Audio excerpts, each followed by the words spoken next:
So if you watched part 1 of the vlog, then you'll have seen that me and Martin were just in the van. It was this same shot, and we're starting off part 2 pretty much the same. We're back in the van again. If you haven't watched part 1, there'll be a link below. You can click on that, you can watch part 1, which is the beginning of basically this whole journey, which is I guess my return to racing really. Made a decision at the end of 2022, start last year, that I was probably done with a lot of racing, and there was a few factors with it, but I was going to take a step back from riding, and my retirement's lasted all of about 18 months, and now we're driving to Stansted Airport to fly to Paul Ricard to do World Endurance. So that's how my retirement's gone. The bike's a real trick bit of kit. It's an experimental bike, so engineering that you've probably most of you haven't seen before. So we'll get you a bit of a closer look, and I'm really happy to say that the man holding the camera is Martin, Chrissy's dad. So got me travelling companion. We're gonna have a laugh. It'll be just good fun, be mega, and we'll take you on the journey and show you what we're doing and how it all works. We're in, through checking, bags are in.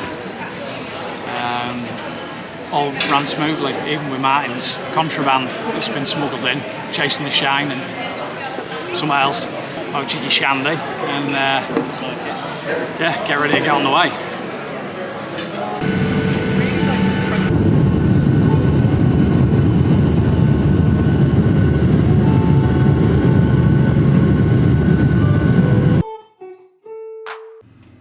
Morning. So it's Tuesday morning, first day of the start of the event really.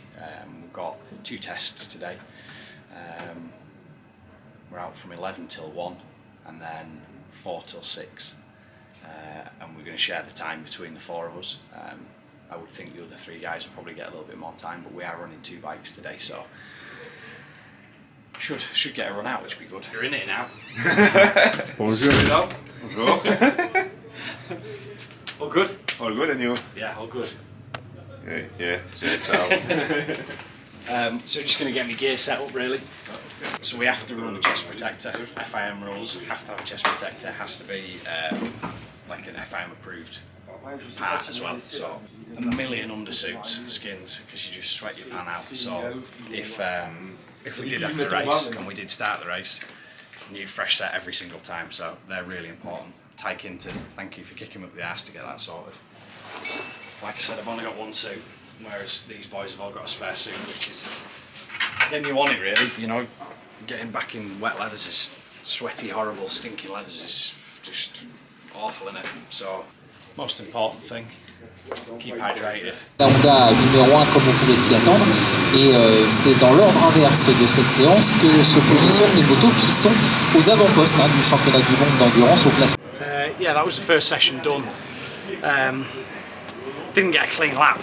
We've had an issue with the bike with all the data logging on it. So as the 4th rider, you're the first one to get parked. So I've been parked for like my first session, but I've had a go just then, and yeah, it felt okay. Oh, the thing that's made me feel a little bit better is that I did come across traffic and I was passing people, which your mind's a weird thing, innit? I'm sat panicking the whole way here, worrying about whether I'm going to be fast enough or not. And you know, I know that it's only the practice day, but the fact is that I was a lot faster than some of the lads out there. So you need to give me some feedback. Tell me, all good or not? It's good. Yeah. Because it's a long time you've been here. So 2 years. 2 years. Yeah. The bike is quite different than the ones you know. I find the bike is. For me, it feels a little bit too soft, but is that normal? Is that the bike setup, or is that just a characteristic of the bike? A little bit of both. A little bit of both, and also, as we discussed this morning, you're I was going to say I'm heavier. You're than fatter. You. I'm fat. What do you weigh? 65, 68. Julian 68. 70 Ludo. So I'm 80. So spring-wise, it's a little bit too yeah, soft for sure. me, It's quite soft. We did only 3 laps and already in the 201s, and Is that good or not? it's good. Julien did the 59.9, I did 58.9, and Ludo did the low 59. So Okay, so I'm a couple of seconds off. we rode last year, and Yeah. we know the bike inside out. And You did a few more sessions this morning as well. Yeah. Yes. Okay, that's cool. Yeah, All right. Right, something a bit different. What we're going to do now is take you through the bike, because I've talked about how tricky it is. I've talked about all the various different custom-made parts. So we're going to go through it now. I'm going to be guided through it by my new teammate, my new brother-in-arms, Gabriel Pons, real experienced endurance racer. He's been involved in this project for how long, Gabby? I started in 2017 to test the bike and racing in 2020. Talk us through it, mate, because it's the So, craziest looking thing I've ever seen. so the main thing about this bike, it's all an amateur project kind of, because there is no professional guys within the team. Everyone is doing it on his free time, which is the main feat for me, the main achievement, let's say. The first thing we can notice on this bike is obviously the front end. The front end, you have to see it like half a front end of an F1 car, because it's a double triangulation system. It's just the fact that in the Formula 1 car, the wheel is like this, and for the bikes, of course, it's like this. Double triangulation. Main triangle is at the top here. This is the main triangle, and this is the down triangle, which makes the suspension working by a shock, which is linked to the front end. It's behind the radiators. It's an Öhlins CBR 1000 shock And these wheels are machined out of one billet of aren't aluminium. they? Aluminium. Yeah. It takes about 16 hours to machine a wheel. That's it. And the setup in there is just incredible to see. Yeah, that's it. I cannot say too many details, but they cast magnesium wheels with fishing boots and welding mask. There's 2 anchor points. The first anchor point is this one, which is linked by the middle. This is the first anchor point. It goes into the cylinder head, Yeah. like in the standard bike, and another point here, linked by this big bar of aluminium at the middle, and then the exhaust manifold mounts. And then this is 3D printed and then reinforced with fiberglass. Yes. The same for this. Yeah. So there's many parts that the team have done a CAD drawing, produced it with a 3D printer, and then reinforced it with the fiberglass. Yeah, that's it. Sliders are 3D printed. The stuff for the stands, there's quite a lot of stuff that is 3D printed.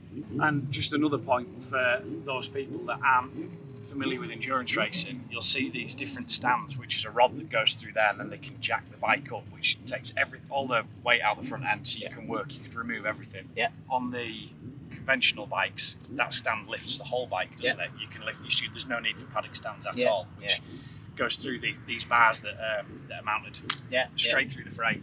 This is the second main feature of this bike. There's no frame. The engine is a stressed part of the chassis. It's quite visual, because you can see here we have the front part of the bike with all the front suspension, engine in the middle, and this is the rear part with the rear suspension.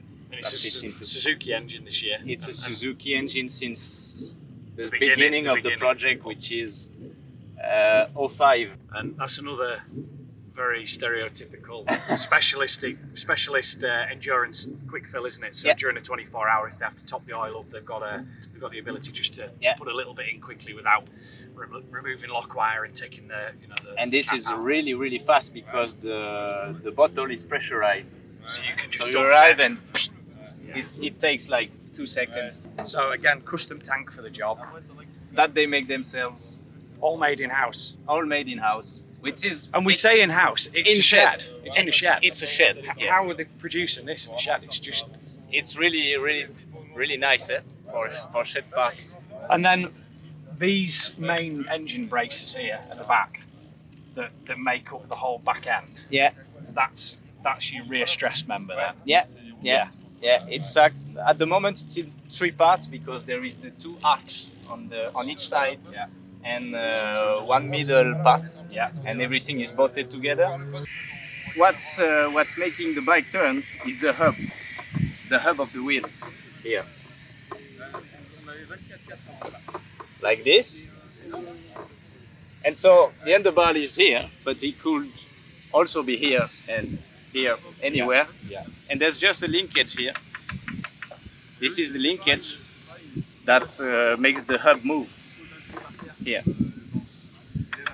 And this was all the design. This is the main principle of the concept of this front end, is to separate direction from suspension, which makes that feeling that the bike is really precise, because your handlebar is not annoyed by the movement of the suspension. Right. We could sit and talk about this thing. Well, we did last night, didn't we? We sat and talked for hours about this thing last night, so we could talk about this all day. So we won't bore you, but hopefully it's given you like a little bit of an insight into, you know, just how special this thing is. It's agile, precise, turns well, easy to handle, light. Yeah. Has a lot of advantages, and the achievement of doing it on the free time by just a few amateurs is something really, really special. For me, I said to you last night, is when you fully understand this story and how it started and the people that were involved who sadly aren't with us anymore, you know, for me it's like it's a privilege to be involved in this. When you understand the work and the craftsmanship, you know, this initially, the original design of this was a dentist that had an idea about how he thought frames should be made, and you know, 25 years later, 30 years later, we're here with the Metiss bike. The Metiss bike, you know. But look, like I say, we could talk about it all day. We're going to go do a track walk and burn some calories walking down that back straight.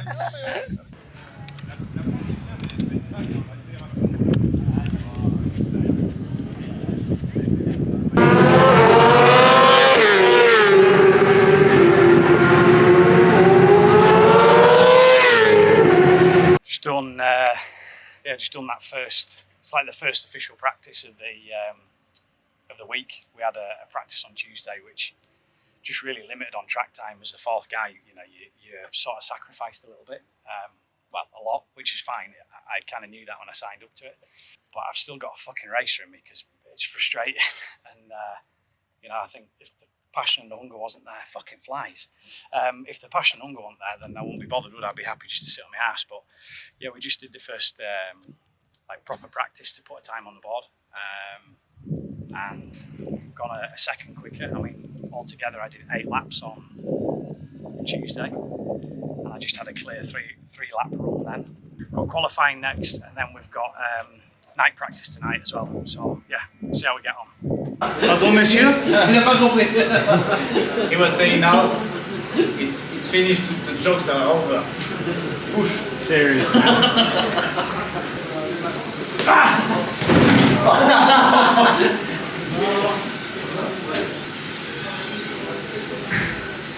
The SC2 front yesterday did the full 4 hours of ride. Just one. Bit higher. But not massive. There's a problem with the socks. On socks. I've got another pair of them exactly the same. Ah, yeah.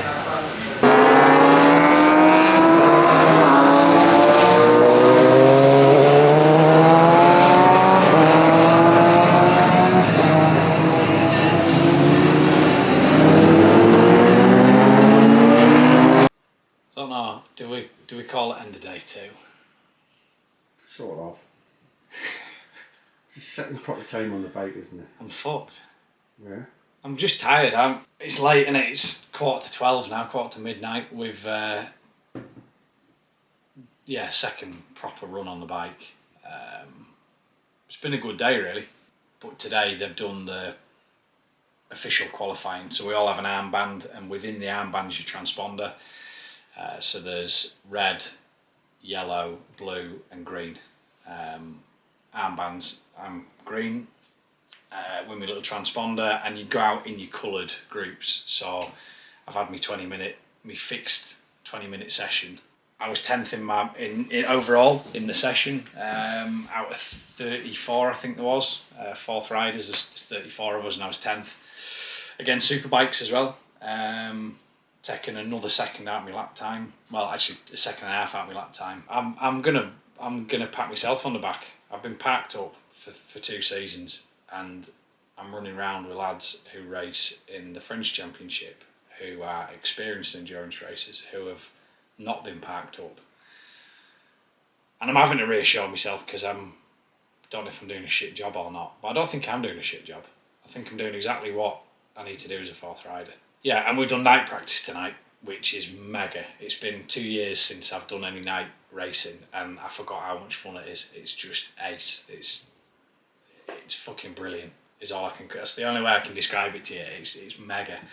It's so weird as well because as you go into corners, if one of the superbikes is closing you down, they've got a different coloured headlight. So we have a yellow headlight, they've got like a white, ice blue white headlight. So you can tell what's closing you down. And in the night session I had the Yacht, which is the factory Yamaha team, closed down on me, and I could see him catching, I could tell because I could see my own shadow. It's just a real weird feeling, but it's so cool. It's something different. It's weird as well because you do have to trust your instinct on knowing where your braking markers are and where you can turn in. You find yourself turning in early all the time. But yeah, we've each had like a 5-lap run, and they've doubled that up as testing for the fuel usage. So they've got, I don't know, they must have 5 fuel tanks, 6 fuel tanks. They've got loads, haven't they? And they measure out what they need based on the laps you're going to do, and then they measure what's left when you've done your laps to calculate how much each ride is using. So they can work out then if there's a safety car that comes out or how many laps per full tank the riders can do. Because obviously all the time wasted is pit stops. But no, good day all round. So tomorrow we've got the 2nd qualifying, which is the last bit of track time that I will probably get. Then we've got a pit lane walk, which is a real nice thing because all the teams come out, they set their bikes up and set a table up with some posters, and all the fans are just welcomed in, and all the riders just sit and sign everything. And it's a really amazing, nice atmosphere, such a nice thing to be able to do.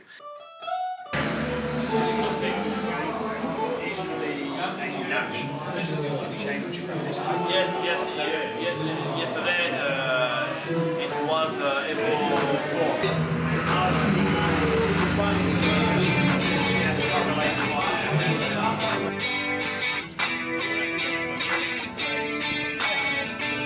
C'est toujours un immense plaisir de remettre la coupe des 3e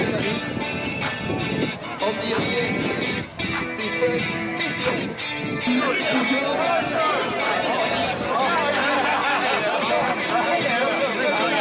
Oui, ils sont invités à les jouer sous un tonnerre d'applaudissements. Qui a voulu remettre le prix des 3e, c'est ce bouton-là. C'est remettre le prix par monsieur Metiss, ici à Jean Akroyd et Rémi Ravel.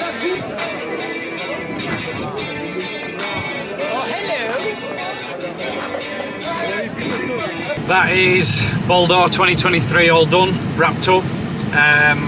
As I said at the beginning of this vlog, there was every chance that I wasn't going to get to race. The 4th rider, you're a reserve rider, and just to clarify that point, that doesn't mean that they can bring you in partway through the race as a substitute. You're there if somebody hurts themselves in practice or qualifying. So fortunately for us, all the guys had a trouble-free week. They've all been okay. The bikes ran well, they haven't been injured, and I haven't really been needed. You know, I've done my stints, I've ridden a bike. I've proved to myself that I can still ride a bike. First of all, I want to thank the team Metiss guys because they've just made me feel so welcomed. It's just like a big family atmosphere. My teammates, Ludo, Gabby and Julianne, they're just legends, absolute legends. Manu, who owns the team, is a gentleman. Pascal, who deals with all the admin, just such a nice environment to be in, and it's been a long time since I've I've felt like that in an environment, so it was kind of perfect for me to, I guess, come out of retirement and be a part of that.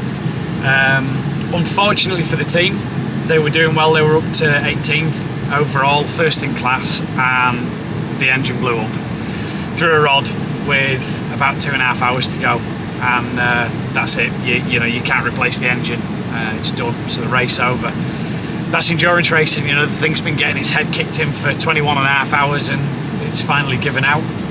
So looking forward, you know, I would love to be in that paddock next year, and I'd love to do a full season. As for most of the European guys, doing Suzuka is a little bit of a challenge. There's a lot of teams that don't make the trip to Suzuka because it's so expensive to do. But my understanding is that there will be 5 rounds next year, which would be Le Mans, Spa, Suzuka, the Bol d'Or, and then finishing in Qatar. But I don't know if that's the gospel truth or not. So yeah, I would love to be back in this paddock next year. I'm going to have to try and have a few conversations with the guys and see if they're interested. There's a lot of factors to make a team select you. And yeah, it's nice to have come back out and done some riding. It's a mega place. The weather's been good. We've had mega crack all week. We've just been laughing and crying with laughter. It's been good fun. Been really good fun. Thanks for all the support and tuning in and being a part of the journey. And I'm sorry I didn't get to start the race. Feels like a bit of an anticlimax really, but I think if anybody knows my journey over the last few years, just being here and being on the grids, you know, being a part of it is a huge step in the right direction. So yeah, we'll see what the future holds. But for now, thank you very much. See you soon.